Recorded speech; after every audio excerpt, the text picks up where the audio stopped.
Հայաստանի և Միացյալ Նահանգների միջև հազվագյուտ հանքանյութերի ոլորտում գործակցության շուրջ քննարկումները նոր հարց են առաջ բերել։ Վաշինգտոնի հետաքրքրությունը պայմանավորված է միայն հայկական ռեսուրսներով, թե այստեղ աշխարհաքաղաքական հետաքրքրությունն է առանցքայինը։ Ամենայն հավանականությամբ Հայաստանում կան տարբեր այդ տիպի միներալներ, որոնք իսկապես հետաքրքրում են Միացյալ Նահանգներին։ Բայց այլ բան է, որ այդ պայմանագիրը, եթե դուք ուշադիր կարդաք, այնքան էլ Հայաստանի ձեռնատու չէ, որտեղ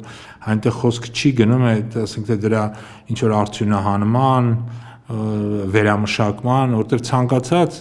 հանքահումքի արդյունահանում ինքը դառնում է էֆեկտիվ, եթե դու դրա վերամշակումը, գոնե մասսան վերամշակումը քո տարածքում ես անում։ Եթե դու միայն հանքի արդյունահանողն ես եւ արտահանողը, ապա դա բերում է քեզ մինիմալ օգուտներ եւ ահռելի վնասներ, որտեղ հանքարդյունաբերությունը ինքնին էկոլոգիական առումով բավականին վնասակար է։ Արմեն Մանվելյանը նշում է, ժամանակին Սովետական Միությունում ակտիվորեն հետազոտություն է իրականացվել, թե Հայաստանի տարածքում որտեղ կան հանքանյութեր, հիշեցնում Արփա-Սևան նախագծի մասին։ Սյունիքի հարստությունը հիմնականում մոլիբդենն է, սակայն տարածքն ամբողջովին ուսումնասիրված չէ։ Հնարավոր է գտնվեն նաև այլ օգտակար հանքանյութեր։ Բացի դրանից, կախված տեխնոլոգիական զարգացումից, պահանջարկը փոխվում է։ Միգուցե նախկինում էլ են գտել, սակայն չի եղել պահանջարկ։ Այսինքն, Վաշինգտոնն իսկապես հետաքրքրություն ունի այս տարածքի նկատմամբ։ Պետք է հաշվի առնել եւ Միացյալ Նահանգների շահերը եւ բնականաբար սեփական ազգային տնտեսության շահերը։ Դա մասնագիտական արդեն քննարկման առարկա է, ինչը Հայաստանի պարագայում տնտեսության կառավարման ուղղակներին շատ բնորոշ չէ, որ կատարեն ճշգրիտ հաշվարկներ եւ ասեն, թե որքանով է նպատակահարմար։ Այժմ խոշոր խաղացողները ռեսուրսների մեծ պահանջարկ ունեն եւ իրենց ուշադրությունը կենտրոնացնում են այն տարածաշրջանների եւ երկրների վրա, որտեղ հնարավոր է ռեսուրսներն ավելի մատչելի գնով ձեռք բերել։ Հայաստանը շատ ավելի մեծ աշխարհատնտեսական նախագծի մաս է, որի նպատակը Հարավային Կովկասով եւ Կենտրոնական Ասիայով անցնող նոր մատակարարման շղթաների ձևավորումն է, կարծում է տնտեսագետ Թաթուլ Մանասարյանը։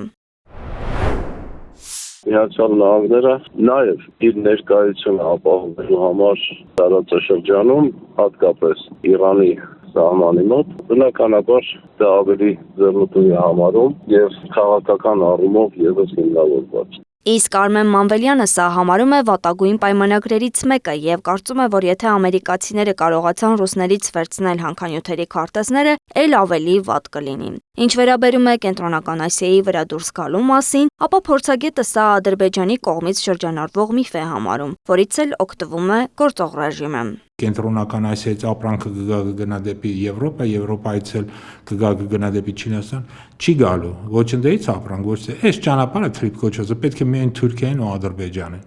Ոչ մեկին այլևս պետք չի։ Որովհետև ցանկացած ճանապարհ, որով 74%-ով վերահսկվում է Միացյալ Նահանգների կողմից, երբեք Չինաստանը չի օգտագործի իր ապրանքների արտահանման համար։ Սա մեկ է, եկեք սա այս հասկանանք, որովհետև ընդհանրապես եթե դուք վերցնեք Չինաստանի քաղաքականությունը մեկ գոտի, մեկ ճանապարհ, ապա դրա ամբողջ գաղափարն անում է, որպեսզի հնարավորինս իրենց կախվածությունը ծովային ուղիներից, որոնք վերահսկվում են բրիտանացիների ու ամերիկացիների կողմից, կչացնեն։ Տնտեսագետ Թաթուլ Մանասարյանի խոսքով այսօր ռեսուրսների նկատմամբ գլոբալ մրցակցությունը սրվում է, սակայն Հայաստանի նկատմամբ ամերիկյան հետաքրքրությունը միայն տնտեսական չէ։ Նրա գնահատմամբ քաղաքականությունն ու տնտեսությունն արդեն անբաժանելի են, եւ Միացյալ Նահանգները ձգտում է ամրապնդել իր ներկայությունը տարածաշրջանում, այդ թվում Իրանի սահմաններին մոտ տարածքներում։ Կարճ ասած, գերտերությունների նոր պայմանավորվածություններ են անհրաժեշտ ազդեցության գոտիները իրենց մեջ կիսելու կամ վերաբաշխելու համար։